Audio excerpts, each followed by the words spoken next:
Hi friends, green chicken fry ಯಾವ ರೀತಿ ಮಾಡೋದು ಅಂತಂದೇಳಿ ಇವತ್ತಿನ ಈ ವಿಡಿಯೋದಲ್ಲಿ ತಿಳಿಸ್ಕೊಡ್ತಾ ಇದ್ದೀನಿ. ಬನ್ನಿ ನೋಡೋಣ. ಗ್ರೀನ್ ಚಿಕನ್ ಮಸಾಲಾ ಫ್ರೈ ಮಾಡೋದಕ್ಕೆ ಏನೇನು ಬೇಕು ಅನ್ನೋದನ್ನು ನೋಡೋದಾದರೆ ಏನೇನು ಇಂಗ್ರೀಡಿಯೆಂಟ್ಸ್ನ ಹಾಕ್ತಾಯಿದ್ದೀನಿ ಅಂತಂದರೆ ಸ್ವಲ್ಪ ಕೊತ್ತಂಬರಿ ಸೊಪ್ಪು, ಹಾಗೆಯೇ ಒಂದು 5ರಿಂದ 6 ಹಸಿಮೆಣಸಿನ್ಕಾಯಿ, ಮೀಡಿಯಮ್ ಸೈಜ್ನಷ್ಟು ಈರುಳ್ಳಿ, ಒಂದು ಅರ್ಧದಷ್ಟು ನಿಂಬೆಹಣ್ಣು, ಒಂದು ಇಡಿಯಷ್ಟು ಪುದೀನ, ಒಂದು 2 ಇಂಚಿನಷ್ಟು ಶುಂಠಿ, ಹಾಗೆಯೇ ಸ್ವಲ್ಪ ಬೆಳ್ಳುಳ್ಳಿ, ಒಂದು 3 ಏಲಕ್ಕಿನ ತೊಗೊಂಡಿದ್ದೀನಿ.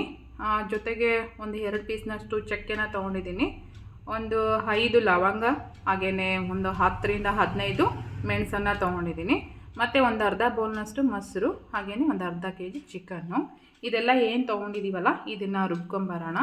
ಇದು ಬಂದುಬಿಟ್ಟು ಚಿಕನ್ನು ರೈಸ್ ಜೊತೆಗೂ ತಿನ್ಬೋದು, ಹಾಗೆಯೇ ಚಪಾತಿ ಜೊತೆಗೂ ತಿನ್ಬೋದು. ತುಂಬ ಟೇಸ್ಟಿಯಾಗಿರುತ್ತೆ. ಮಸಾಲ ರೆಡಿಯಾಗಿದೆ. ಚಿಕನ್ ಫ್ರೈ ಯಾವ ರೀತಿ ಮಾಡಬೇಕು ಅಂತಂದೇಳಿ ನೋಡೋಣ. ಇವಾಗ ಬಾಣಲಿ ಇಟ್ಟಿದ್ದೀನಿ, ಬಾಣಲಿ ಒಳಗೆ ಸ್ವಲ್ಪ ಎಣ್ಣೆ ಹಾಕಿದ್ದೀನಿ. ಸ್ವಲ್ಪ ಬಿಸಿ ಆದಮೇಲೆ ಒಂದು ಸಣ್ಣ ಗಾತ್ರದ್ದು ಈರುಳ್ಳಿ ಹಾಕ್ತಾಯಿದ್ದೀನಿ. ಇದನ್ನು ನೀಟಾಗಿ ಫ್ರೈ ಮಾಡ್ಕೊಳ್ಳೋಣ. ಸ್ವಲ್ಪ ಈರುಳ್ಳಿ ಬಂದುಬಿಟ್ಟು ಗೋಲ್ಡನ್ ಕಲರ್ ಆಗೋವರೆಗೂ ನೀಟಾಗಿ ಫ್ರೈ ಆಗಬೇಕು.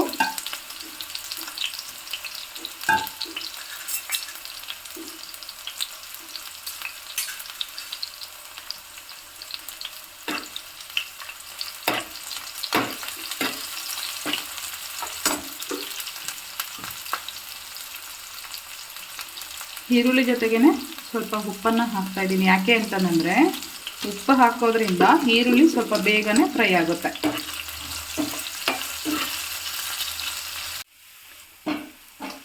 ಈರುಳ್ಳಿ ಗೋಲ್ಡನ್ ಕಲರ್ ಆಗಿದೆ. ಇವಾಗ ಚಿಕನ್ನ ಹಾಕ್ಕೊತಾ ಇದ್ದೀನಿ. ಚಿಕನ್ ಒಂದು 2ರಿಂದ 3 ಸಲ ತೊಳೆದು ಹಾಕ್ತಾಯಿದ್ದೀನಿ ಇದಕ್ಕೆ.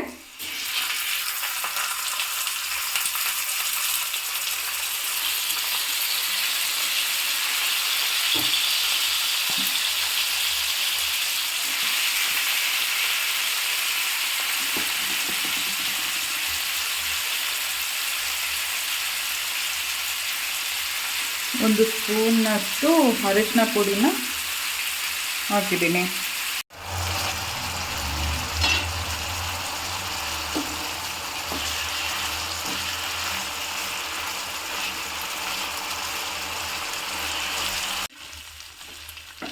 ಮುಕ್ಕಾಲು % ಚಿಕನ್ ಬೆಂದಿದೆ ಅನಿಸುತ್ತೆ. ಇವಾಗ ಮಸಾಲೆ ಹಾಕೋಣ. ರುಬ್ಕೊಂಡಿರೋದು ಮಸಾಲೆನ ಹಾಕ್ತಾಯಿದ್ದೀನಿ. ಇದ್ರ ಜೊತೆಗೇ ಒಂದು ಮುಕ್ಕಾಲು ಚಮಚದಷ್ಟು ಧನಿಯಾ ಪೌಡ್ರನ್ನ ಹಾಕ್ತಾಯಿದ್ದೀನಿ. ನೆಕ್ಸ್ಟ್ ಒಂದು ಅರ್ಧ ನಿಂಬೆಹಣ್ಣು,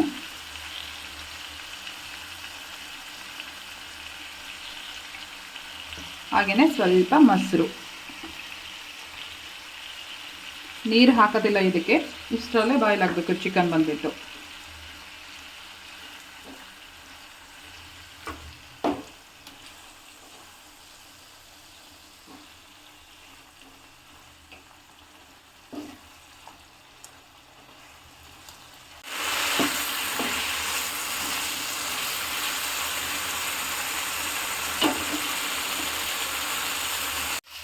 ಫೈನಲಿ ಚಿಕನ್ ಫ್ರೈ ರೆಡಿಯಾಗಿದೆ.